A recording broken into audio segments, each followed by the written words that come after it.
Hola queridos hermanos, vamos a compartir el santo del día de hoy, 1 de octubre. Comenzamos en el nombre del Padre, del Hijo, del Espíritu Santo. Amén. Santa Teresita del Niño Jesús, año 1897.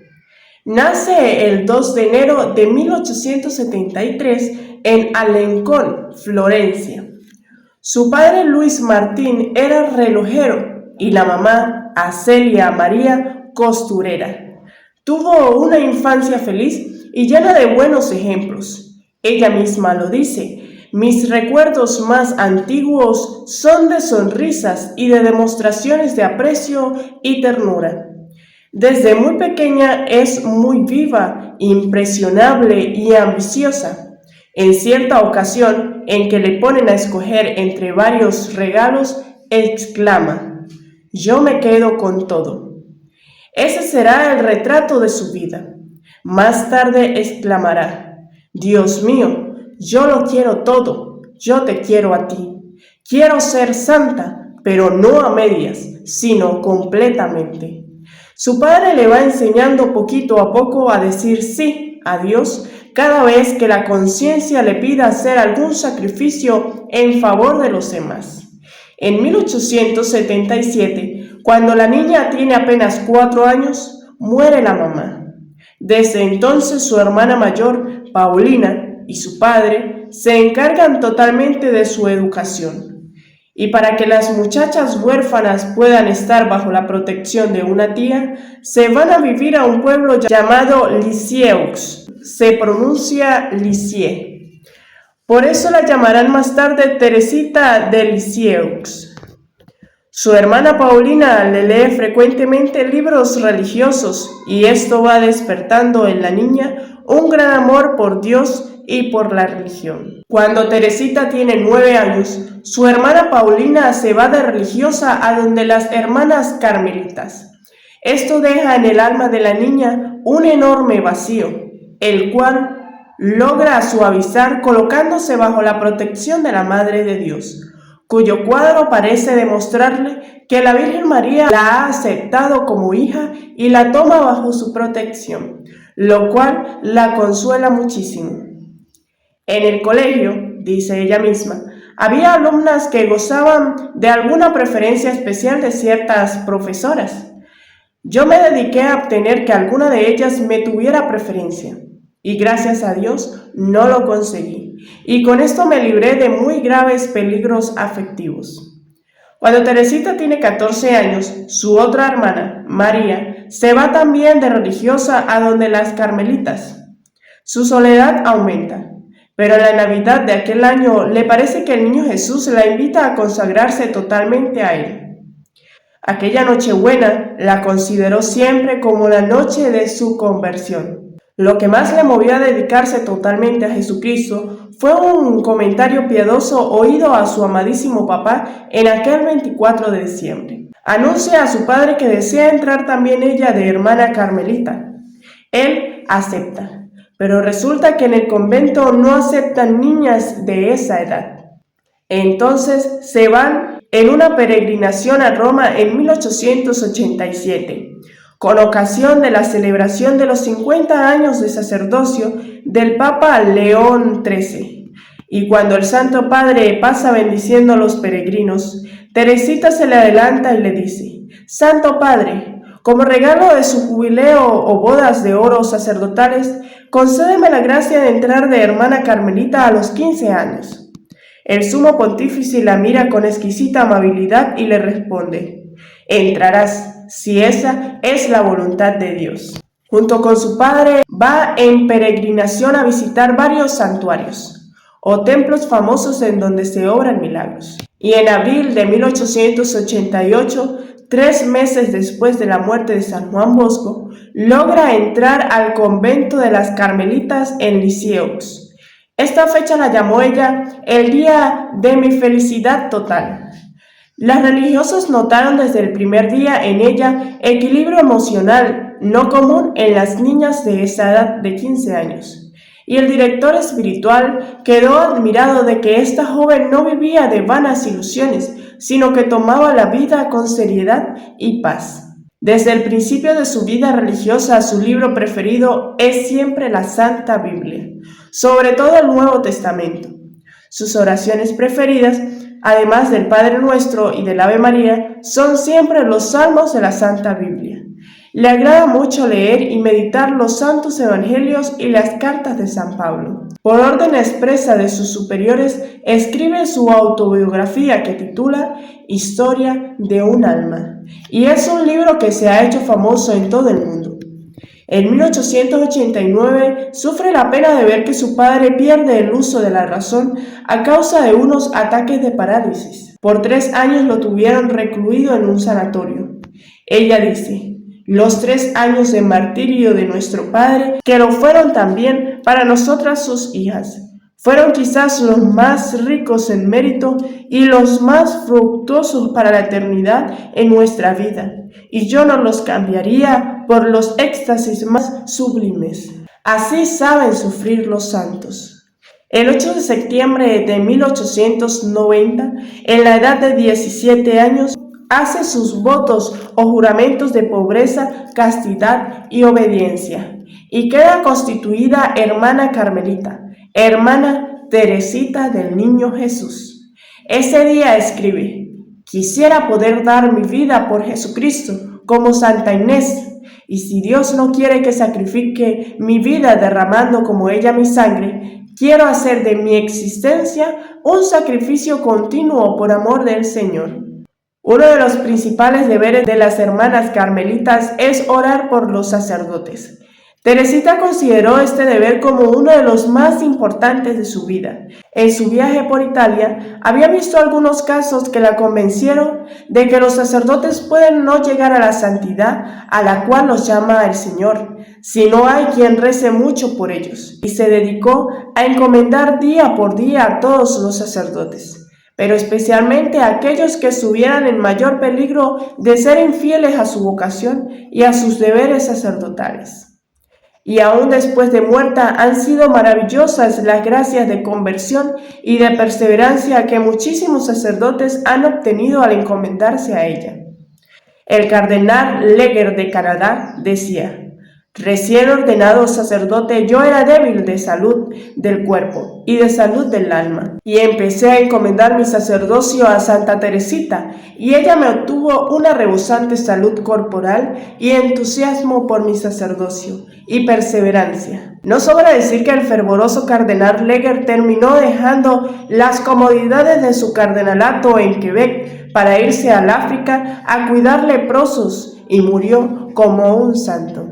Ella misma narra: una religiosa que estaba a mi lado me fastidiaba moviendo su enorme rosario durante la oración, y jamás le advertí esta molestia que me proporcionaba, sino que más bien ofrecí este sufrimiento a Dios como una música que acompañara a mi oración. En el lavadero mi compañera de trabajo sacudía la ropa con tal fuerza que me salpicaba de jabón todo el cuerpo. Esto me hacía sufrir, pero jamás le dije nada al respecto, y así ofrecía este pequeño sacrificio por los pecadores.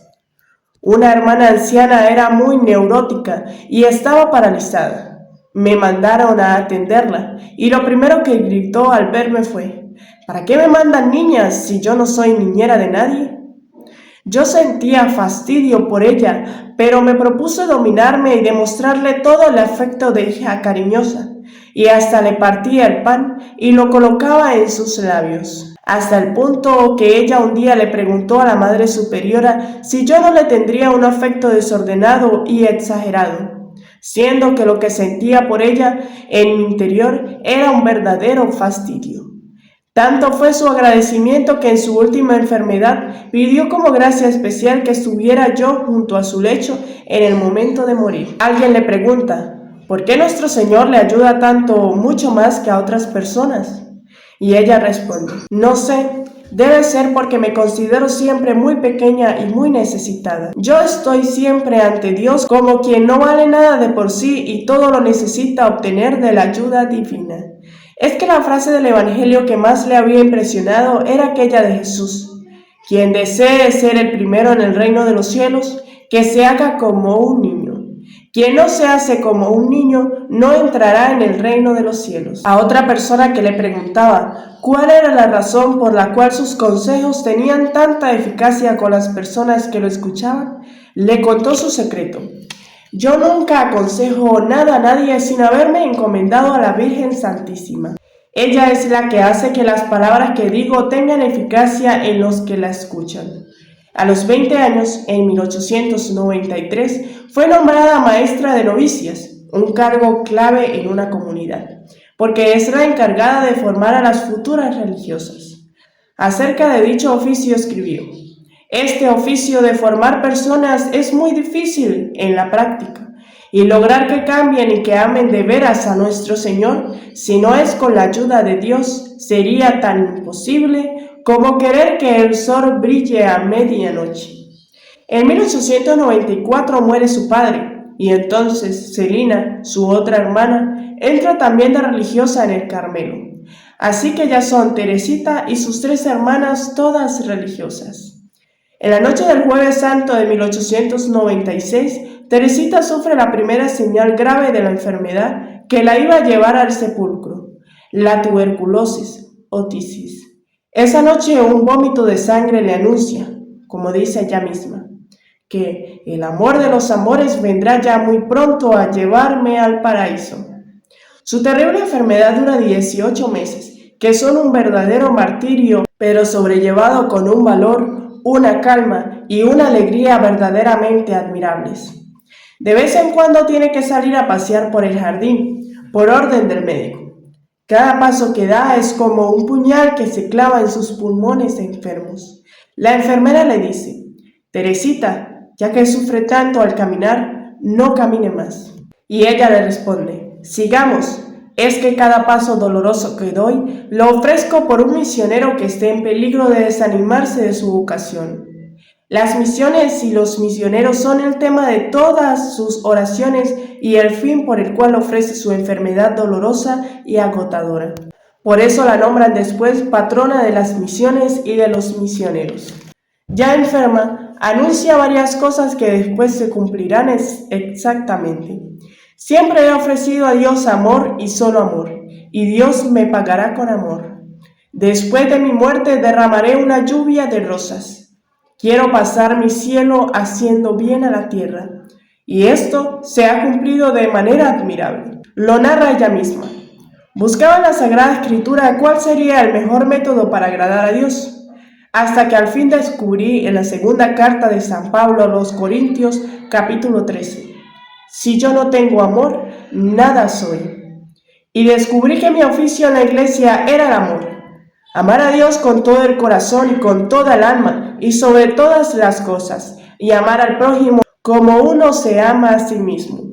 Y mi caminito será el de la infancia espiritual. Ser siempre como un niñito necesitado ante mi Padre Dios. Este caminito de Santa Teresita lo han seguido después muchas personas y han logrado admirables éxitos en santidad, en alegría y paz. En junio de 1897 la llevan a la enfermería y ya no vuelve a salir de allí. Desde el 16 de agosto ya no puede recibir la comunión, pues sufre de vómitos continuos. Llega a exclamar: nunca había imaginado que yo pudiera llegar a sufrir tanto. Pero se conserva siempre alegre, contenta por poder sufrir por Cristo y por la salvación de las almas y la santificación de los sacerdotes. Dios permite que le lleguen también dudas sobre la fe, como un verdadero tormento que la hace sufrir mucho.